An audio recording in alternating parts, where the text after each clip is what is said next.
Good morning students. आज के NCERT questions हैं। पहला क्वेश्चन है आज का हमारा, write the electron dot structure for sodium, oxygen and magnesium. Second है, show the formation of Na2O and MgO by electron transfer. हमें दिखाना है Na2O और MgO की फॉर्मेशन इलेक्ट्रॉन के ट्रांसफर से। What are the ions present in these compound? जो second में अपने कंपाउंड है Na2O और MgO, इनमें आयंस कौन से हैं वो हमें बताने हैं। फर्स्ट पार्ट हमें क्या लिखना है, electron dot structure for sodium and oxygen. सबसे पहले तो हमें यही पता हो सोडियम का सिंबल क्या होता है Na, ऑक्सीजन का O, मैग्नीशियम का Mg। तो इलेक्ट्रॉनिक कॉन्फ़िगरेशन ऑफ सोडियम, क्या एटॉमिक नंबर क्या होता है, Na सोडियम का सिंबल है, कितनी होती है इलेक्ट्रॉन, जो अपना एटॉमिक नंबर है वो होता है 11। इलेक्ट्रॉनिक कॉन्फ़िगरेशन क्या आएगी 281। तो आउटर मोस्ट में इलेक्ट्रॉन जितने होते हैं वो सिंबल के ऊपर अगर हम रिप्रेजेंट कर दे वो क्या आएगा, इलेक्ट्रॉन डोट स्ट्रक्चर। तो क्या लिखेंगे, electron dot structure of sodium is क्या आएगा, Na सिंबल हुआ, एक इलेक्ट्रॉन आया। ये Na के ऊपर एक इलेक्ट्रॉन आउटर मोस्ट के इलेक्ट्रॉन है जो वो रिप्रेजेंट कर दिए। तो ये क्या है अपना इलेक्ट्रॉन डोट स्ट्रक्चर, किसके लिए, सोडियम के लिए। सेकंड है अपना ऑक्सीजन के लिए, इलेक्ट्रॉनिक कॉन्फ़िगरेशन क्या आएगी ऑक्सीजन के लिए। ऑक्सीजन कितना होता है एटॉमिक नंबर 8, 2, 6। आउटर मोस्ट में कितने इलेक्ट्रॉन हुए, 6। ये हम अगर ऑक्सीजन के सिंबल के ऊपर रिप्रेजेंट करेंगे वो क्या आएगा, electron dot structure of oxygen. Electron dot structure of oxygen क्या है, सिंबल O, 2, 2, 4, 2, 6। आप डॉट से भी रिप्रेजेंट कर सकते हैं, इसको क्रॉस से भी रिप्रेजेंट कर सकते हैं। थर्ड है magnesium, electronic configuration of magnesium. Magnesium का एटॉमिक नंबर कितना होता है 12, 282। आउटर मोस्ट में कितने इलेक्ट्रॉन आए 2। तो मैग्नीशियम के सिंबल के ऊपर अगर आप 2 इलेक्ट्रॉन लगा देंगे वो किसका इलेक्ट्रॉन डोट स्ट्रक्चर होगा, मैग्नीशियम का। Electron dot structure of magnesium is Mg। ऊपर हमने क्या किया, 2 इलेक्ट्रॉन को रिप्रेजेंट किया। ये किसका इलेक्ट्रॉन डोट स्ट्रक्चर, मैग्नीशियम का। सेकंड पार्ट अपना क्या करना हमें, show the formation of Na2O and MgO by electron transfer. Na2O का रिप्रेजेंट करते हैं, इलेक्ट्रॉनिक कॉन्फ़िगरेशन ऑलरेडी हम निकाल चुके हैं। Electron dot structure of Na2O। Na कितने इलेक्ट्रॉन होते हैं भाई Na के ऊपर, 1। ठीक है, तो Na2O कितने Na के, 2।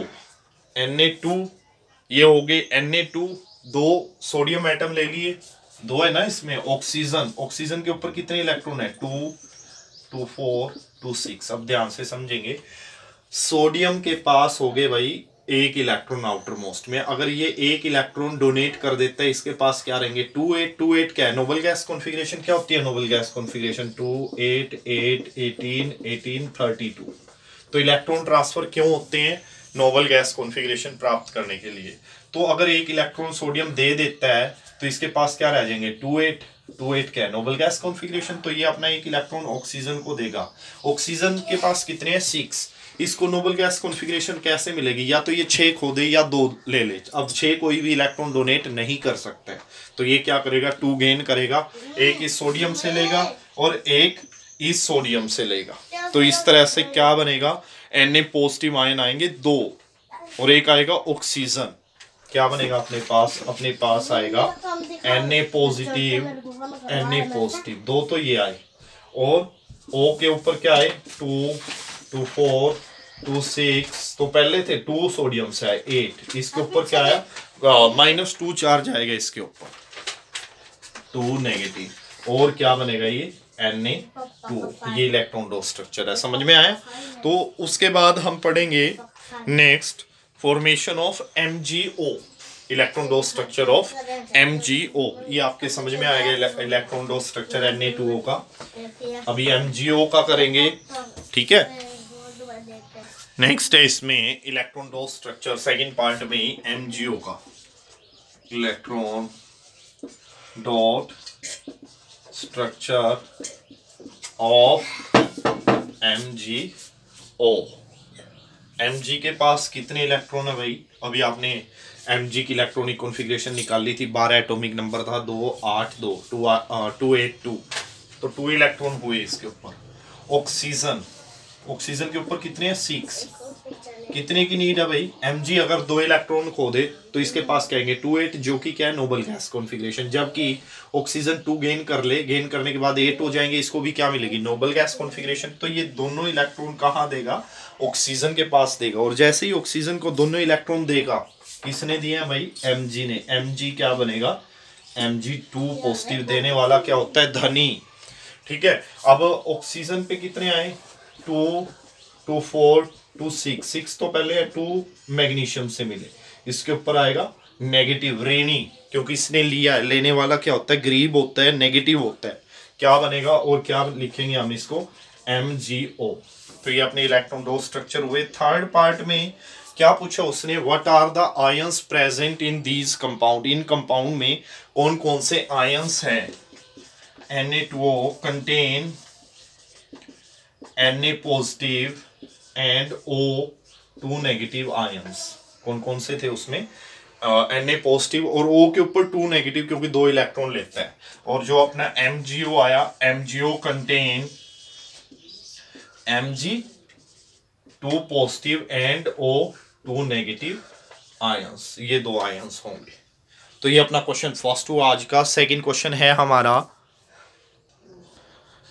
क्या है क्वेश्चन भाई? Why do ionic compounds have high melting point. तो पहले तो आपको यही पता हो आयनिक कंपाउंड्स कौन से होते हैं। आयनिक कंपाउंड्स वो होते हैं जिसमें आयंस होते हैं, जिसमें आयंस होते हैं, जैसे Na पॉजिटिव Cl नेगेटिव होते हैं NaCl में। क्यों होता है high melting point? Ionic compounds have a rigid structure. Ions, जो आयंस होते हैं इसमें वो काफी स्ट्रोंगली बॉन्ड करते हैं। Ions are very strongly bonded to each other. एक दूसरे से काफी स्ट्रोंगली बंधे होते हैं। आयनिक कंपाउंड में जो आयंस होते हैं, they are very strongly bonded to each other, एक दूसरे से काफी स्ट्रोंगली बंधे होते हैं। अगर मैं आपको डिटेल से बताऊं तो क्वेश्चन थोड़ा लेंथी हो जाना है। आपको पता होना चाहिए कि जो पॉजिटिव आयन है और नेगेटिव आयन है, ये आयनिक कंपाउंड है, इनके बीच में स्ट्रॉन्ग इलेक्ट्रोस्टैटिक फोर्स होता है भाई, स्ट्रॉन्ग इलेक्ट्रोस्टैटिक फोर्स। अब बच्चों को यही नहीं पता होगा कि इलेक्ट्रोस्टैटिक फोर्स क्या होता है। जब two equal and opposite charge separated by some distance, उनके बीच कुछ डिस्टेंस होता है, तो उनके बीच जो फोर्स ऑपरेट होते हैं वो कौन से होते हैं? Electrostatic force. तो मैंने डायरेक्ट लिखा है ion are strongly bonded to each other. ये नहीं बताया कि इलेक्ट्रोस्टैटिक फोर्स से बंधे होते हैं, बट आपको पता होना चाहिए। क्या लिखा है? Ionic compounds have rigid structure. Rigid का मतलब स्थिर, आयन की मूवमेंट नहीं होती इसमें। Ions are very strongly bonded to each other, एक दूसरे से काफी स्ट्रांगली बंधे होते हैं। To break up the structure, इस स्ट्रक्चर को तोड़ने के लिए जो रिजिड है, हाई टेम्परेचर की रिक्वायरमेंट होती है। To break this structure, high temperature is required. काफी ज्यादा टेम्परेचर की हमें आवश्यकता होती है, और इसी वजह से आयनिक कंपाउंड के पास क्या होते हैं? High melting point. Hence ionic compounds have high melting points. समझ में आया होगा भाई, क्या जो आयनिक कंपाउंड में आयंस होते हैं वो काफ़ी स्ट्रांगली एक दूसरे से बंधे होते हैं, और स्ट्रक्चर को हमें ब्रेक करने के लिए काफ़ी टेम्परेचर की आवश्यकता होती है। और इसी वजह से जो अपने आयनिक कंपाउंड्स होते हैं they have high melting points. Next question है हमारा, define the following terms minerals, ores and gang. Mineral क्या होते हैं भाई? जो अपनी मेटल है, मेटल, अब जैसे कॉपर है, कॉपर CuFeS2 की फॉर्म में मिलता है भाई, और Cu2S की फॉर्म में मिलता है, CuCO3 CuOH ट्वाइस इसकी फॉर्म में भी मिलता है। ये तीनों वो फॉर्म हुई जिसमें कॉपर एग्जिस्ट करता है। तो वे कंपाउंड जिसकी फॉर्म में मेटल एग्जिस्ट करती है अर्थ क्रस्ट में, ये तीनों क्या हुए? मिनरल्स। लेकिन इनमें से और कौन सा है ये जिससे मेटल निकालना काफी आसान और लाभदायक है? मिनरल क्या हुए? ये पार्ट है हमारा, मिनरल्स आर द कंपाउंड, यौगिक है, in the form of which, जिसके रूप में, in the form of which, जिसके रूप में metal exist in the earth crust. क्या मिनरल? मिनरल वे यौगिक हैं, ये तीनों यौगिक है जैसे कॉपर के, ये मिनरल बोले जाएंगे। मिनरल वे कंपाउंड है, वे यौगिक है, in the form of which, जिसके रूप में मेटल एग्जिस्ट, मेटल रहती है इन द अर्थ क्रस्ट, पृथ्वी की ऊपर पट्टी में। सेकंड है ओर। और मिनरल ही है, लेकिन कौन सा मिनरल जिससे मेटल निकालना आसान है और लाभदायक है? अब ये तीनों मिनरल, लेकिन और कौन सा? ये और आर थोज मिनरल, और वे मिनरल है, और are those mineral from which, जिनसे metal can be extracted easily and economically. और वे मिनरल है जिनसे धातु निकालना आसान और लाभदायक है। तो कहने का मतलब सभी और क्या है? मिनरल है, लेकिन सभी मिनरल और नहीं है। नेक्स्ट है अपना गैंग। गैंग क्या है? गैंग वो अनवांटेड इम्प्योरिटी होती है जो और के साथ प्रेजेंट होती हैं। Gangue are the unwanted impurity present along with the ore, जो और के साथ प्रेजेंट होती है। ये रेत भी हो सकता है, केमिकल इम्प्योरिटी भी हो सकती है और के साथ, जो अवांछनीय अशुद्धियां होती हैं, अवांछनीय जिनकी हमें आवश्यकता नहीं होती। Gangue are the unwanted impurities present along with or। Gangue क्या है? अनवांटेड इम्प्योरिटी, अवांछनीय अशुद्धियां प्रेजेंट जो उपस्थित होती हैं अलोंग विद और के साथ। नेक्स्ट क्वेश्चन है हमारा, name the metals which are found in the nature in the free state. उन मेटल के नाम बताइए जो प्रकृति में फ्री स्टेट में पाई जाती हैं। कौन सी मेटल पाई जाती हैं भाई फ्री स्टेट में? जो लेस रिएक्टिव हो, जिसने किसी के साथ, फ्री स्टेट का मतलब स्वतंत्र अवस्था में किसी के साथ कॉम्बिनेशन में ना हो। तो कौन सी less reactive metal? Gold and silver, they are found in the free state. तो कौन कौन सी मेटल आई? गोल्ड, सिंबल क्या होता है गोल्ड का? AU। एंड सिल्वर क्या होता है सिंबल सिल्वर का? AG। नेक्स्ट क्वेश्चन है, what chemical process is used for obtaining a metal from its oxide. Metal oxide से मेटल प्राप्त करने के लिए कौन सा प्रोसेस का यूज? ये मेटल ऑक्साइड हो गया, कार्बन। मेटल ऑक्साइड से क्या मिला आपको? मेटल। ये मेटल ऑक्साइड है, जिंक ऑक्साइड, ये क्या मिला? मेटल। इसको क्या बोलते हैं? रिडक्शन, क्योंकि यहाँ ऑक्सीजन का लॉस हो रहा है जिंक से, मेटल ऑक्साइड से मेटल बन रहा है। ये कौन सी प्रोसेस है? Reduction process, reduction process. Next है अपना क्वेश्चन, मेटेलिक ऑक्साइड है भाई, जिंक का, मैग्नीशियम का और कॉपर का, were heated with the flowing metal. मतलब जिंक ऑक्साइड को हीट किया जाए अगर जिंक के साथ, मैग्नीशियम के साथ, कॉपर के साथ। मैग्नीशियम ऑक्साइड को हीट किया जाए जिंक, मैग्नीशियम, कॉपर के साथ। कॉपर ऑक्साइड को हीट किया जाए जिंक, मैग्नीशियम और कॉपर के साथ। किस केस में डिस्प्लेसमेंट रिएक्शन होगी? तो सबसे पहले तो आप टेबल ही बनाएंगे ये एज इट इज, फिर आप इसको बताएंगे।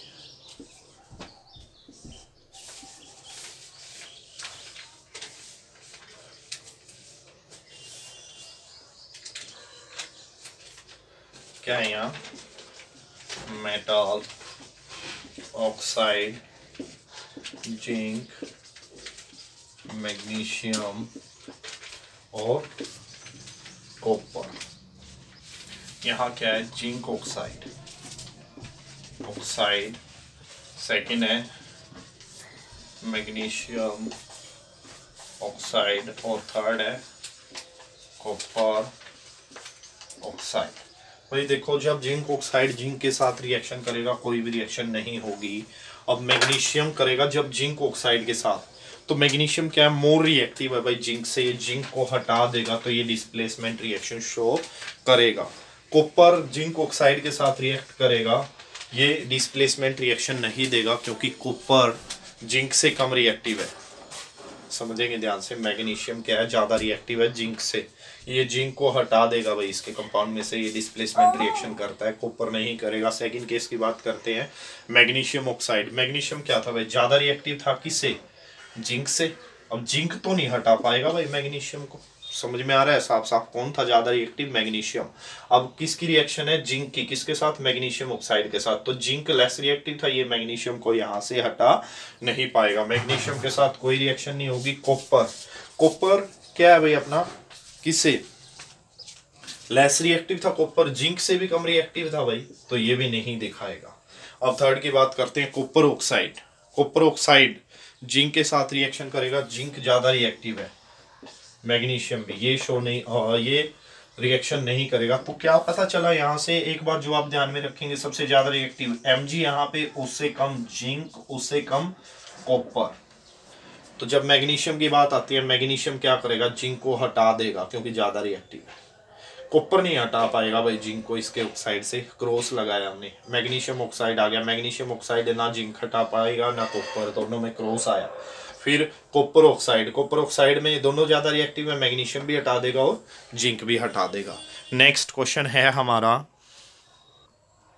Which metal do not crore easily, कौन सी मेटल करोड नहीं होती, कोरोजन नहीं होता। अब जो मेटल लेस रिएक्टिव है उसका कोरोजन सबसे कम होगा। लेस रिएक्टिव कौन सी थी हमने बताया अभी, सबसे लेस रिएक्टिव है गोल्ड और सिल्वर जो फ्री स्टेट में पाई जाती है। तो कौन सी मेटल को कोरोजन नहीं होता जिनका, वो कौन कौन सी है, गोल्ड एंड सिल्वर, सोना और चांदी। नेक्स्ट क्या है, एलॉयज। वैसे तो एलॉयज को मैं चैप्टर डिस्कशन में बता चुका हूँ। एलॉय क्या है, alloys are the homogeneous mixture of two metal और one metal and non metal. क्या लिखेंगे, व्हाट आर एलॉयज, क्या है, alloys are the homogeneous mixture of two और मोर metals or metal